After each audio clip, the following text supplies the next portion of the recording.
She ran away from home at the age of 16, got married at 19 without her parents' blessings, marking the beginning of her misfortunes with love. This is the untold story of the wild love life of the goddess of pop, Cher, and the list of all the men she dated, married, or hooked up with. Let's get right into it. Sonny Bono. Cher is a fresh high school dropout in Los Angeles with the dreams of breaking into the entertainment industry would be met with a series of misfortunes after she abandoned her parents to chase her ambitions in the big city. According to popular stories, Cher met Sonny Bono in a nightclub in Los Angeles in 1962, and it wasn't exactly love at first sight. He dismissed her at the first instance because he considered her a minor. He was interested in her friend instead. But fate would write them another love story that had Sonny moving in next to Cher's apartment just as her landlord was about to throw her out. One thing led to another, and in a few days, they were sharing the same room. And so their relationship evolved from roommates to lovers. Convinced that he was the one for her, Cher said yes to him, and they tied the knot in 1964. It is very unlikely that she had a parent's approval for this, but hey, when has that ever stopped her? Sonny was not just going to be that missing piece in her love story. The American singer proved to be just the man Cher's career needed for the boost she had been praying for. Bono at the time was already deeply rooted in the music industry. He had a contract with American record producer Phil Spector, so with his influence, Cher started performing with them as a backup singer. After 1 year, they decided as a couple to ditch their record label and establish their own. So, in 1965, Sonny and Cher was born. This was the kind of story the industry patronized, and it wouldn't be long before the couple found international success performing together. They found even greater success with their Sonny and Cher Comedy Hour, which premiered in 1971. Cher prayed so hard for this to last forever, but the industry fought against her. You see, fame could be a blessing and a curse, and for their marriage, it was their greatest enemy. According to Cher, fame helped Sonny to easily gratify his lustful desires. Stardom made Sonny a huge womanizer, she told the outlet. 1 woman or even 5 was not enough for him. She also complained that he became very controlling and wouldn't let her do anything that was not work. As she put it, "We worked more than we lived." In the end, she confessed in regret that they should have never been husband and wife. Their divorce was finalized in 1975, but before their separation, Sonny and Cher share a son, Chaz Bono, who now works as a musician and a writer. And despite having such an ugly separation, they managed to patch things up and continue to maintain their friendship until Bono's death in 1998. Cher wrapped up her emotional eulogy at his funeral, describing him as a person she would never forget. Love with Sonny tore Cher apart emotionally and financially, so it was easier to believe that this was going to be the toughest, but she had another thing coming. Warren Beatty. Before Cher's tumultuous marriage with Sonny Bono, she had a thing with Hollywood actor Warren Beatty. She was a 16-year-old high school sophomore, so her parents fought against this union for obvious reasons. What does an established actor want with a 16-year-old high school dropout? They had asked. Whatever it was, they knew it was going to end in disaster. Their romance began like a fresh script from Hollywood, but unfortunately, at the end of their relationship, he exploited her, and she would call him a terrible disappointment. They met for the first time when Warren almost hit Cher with his car. Before she would recognize who he was, she had unleashed her rage on him. To show how truly sorry he was, Warren would invite her to his house, and there he would try to take advantage of her. Although Cher never did say what truly happened, in her book, she confessed that Warren kissed her and kept her with him until 2 a.m.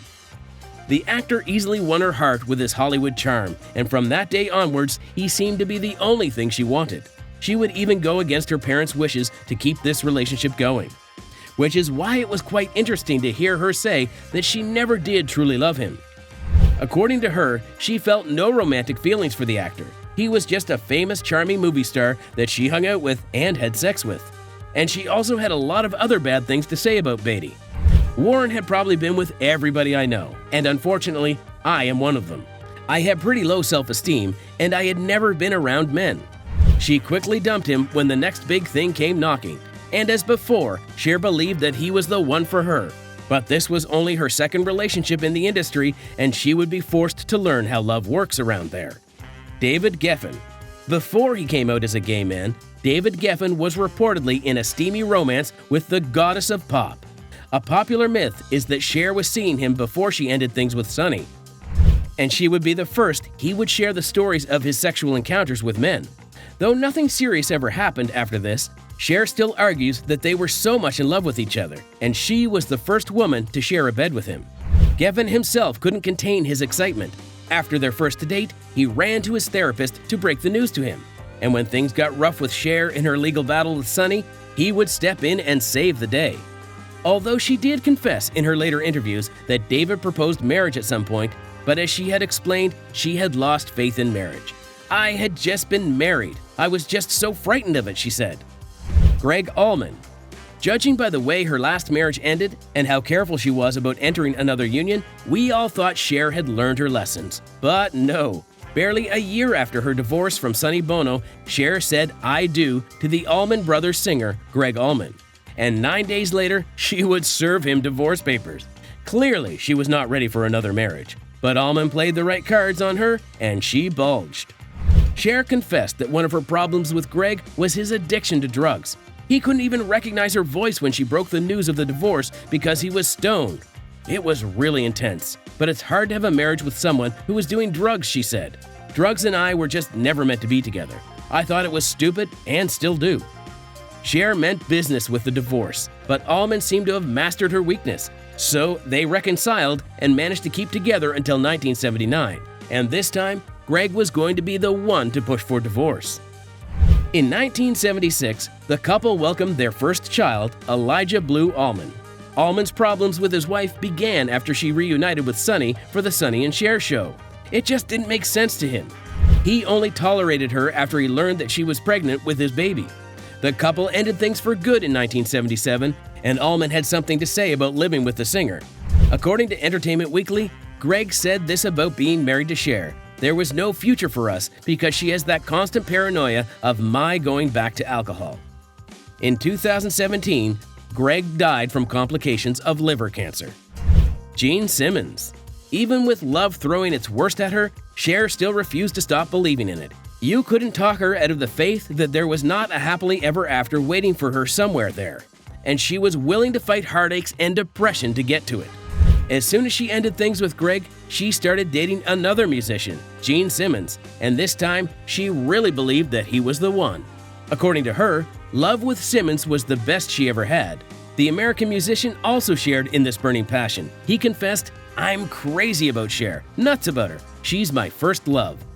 But you see, Gene was a man of many women, and that was not something Cher was willing to live with. The last blow to their romance landed after Simmons started dating her best friend, Diana Ross. Despite such a nasty separation, Gene argues that he is still on good terms with the actress, but Cher never confirmed this. Val Kilmer. They met at Cher's friend's birthday party, and it was almost what you will call love at first sight. Even though she has had multiple lovers in the past, Cher confessed that she shared something really special with the Top Gun star, Val Kilmer. But at the end of their romance, she figured out that they were better off as just friends. Their union did not work for a lot of reasons, which they decided to keep private. But contrary to popular belief, they didn't part because she was much older than him. Despite having such a wide gap in their age, Cher and Kilmer still fought to be together, even at a time when it was not so popular. According to her, she adored him because of his sense of humor and that he was so good with her kids. But things were better left where they could control it, so they sacrificed their relationship for friendship. It has almost been 4 decades, and Cher can't still point at what has kept them glued to each other all these years. Their love was a beautiful one, but it had to end, and Cher would continue in her adventure. Josh Donan. The next time Cher would cast her love net, she had movie producer Josh Donan in her catch. Although she was very private about this one, she said that he was her most serious relationship since her last marriage. They ended things because Donan was not ready to propose to her, and Cher wanted a more permanent role than being a mere girlfriend. Cher and Josh broke up in 1987, and according to the singer, they still maintained friendship. Tom Cruise. Another star from Top Gun would make it to the list of the men who once shared a special spot in Cher's heart. Tom Cruise. At that time, he was 23 and she was 38. They struck up a romance after meeting for the first time at a wedding in Malibu. Although this was not going to have the ending she had wished for, she still insisted that Tom was one of the greatest lovers she had ever had. and their love grew even stronger when they discovered that they were both dyslexic. He was in the top 5, she commented on Tom's position in her long list of lovers. Cher revealed that they ended things because of their busy schedules, which made their love turn sour because they were constantly away from each other. And to her, Cruz has always been such a reserved person, and that also had a part to play in their disaffection. Anyway, after their breakup, Tom went on to marry actress Mimi Rogers, and Cher continued in her love quest. Rob Camilletti. In 1986, Cher started another well-publicized relationship with a man who waited tables. Rob Camilletti is probably the only person in Cher's dating history who was neither an actor nor a musician or had some form of influence on his name. Maybe that was why the media bullied him so much. They nicknamed him Bagel Boy and came up with stories that he was only in a relationship with a woman old enough to be his mother because of the influence she promised. Camilletti had dreams of becoming an established actor someday in Hollywood, and because of all the hate, he had to consider a career change to a pilot. Cher ended things with him because, according to her, they were from different worlds, and the media punished Rob because of her. Richie Sambora. Bon Jovi guitarist Richie Sambora would be the next in line. They started their romance after working together on Cher's 1987 album, Cher. Though Cher has been tight-lipped about her romance with the producer, Sambora revealed that they were torn apart because of who they were. Basically what happened was that the both of us were so busy, me being in Bon Jovi and Cher doing her movies and tours and stuff. We found it hard to come together. He ended the interview saying that they had loads of fun together and it was a good relationship despite things not ending the way they had wanted. Ron Zimmerman. Cher was romantically involved with screenwriter Ron Zimmerman sometime in 2010. She is learning to be more private about the men in her life these days, but commenting on their short-lived relationship, the actress said that they kicked things off after chatting on Facebook, and there, they agreed on a first date. Not much is known about their reason for separation, but Cher had come out to confess that they shared a very special connection, and Zimmerman made her really happy.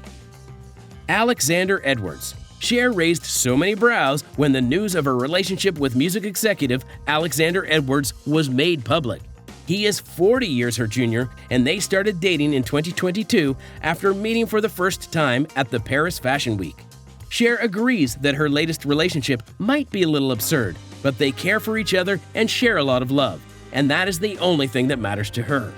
Commenting on their age difference, the singer tweeted that love doesn't know math. She also added that her family was in support of her relationship with the music executive. There have been rumors that they ended things a few months ago, but there has been no evidence to support this, and none of the two stars have made a public statement. So it is still safe to assume that Cher is living her best life with the man of her dreams. Cher, now 77 years old, doesn't look a day over 40. She is still in great shape for her age. The American musician enjoys the celebrity life in her home in London. If you enjoyed this video, be sure to check out other videos of beautiful actresses from the yesteryears on the end screen.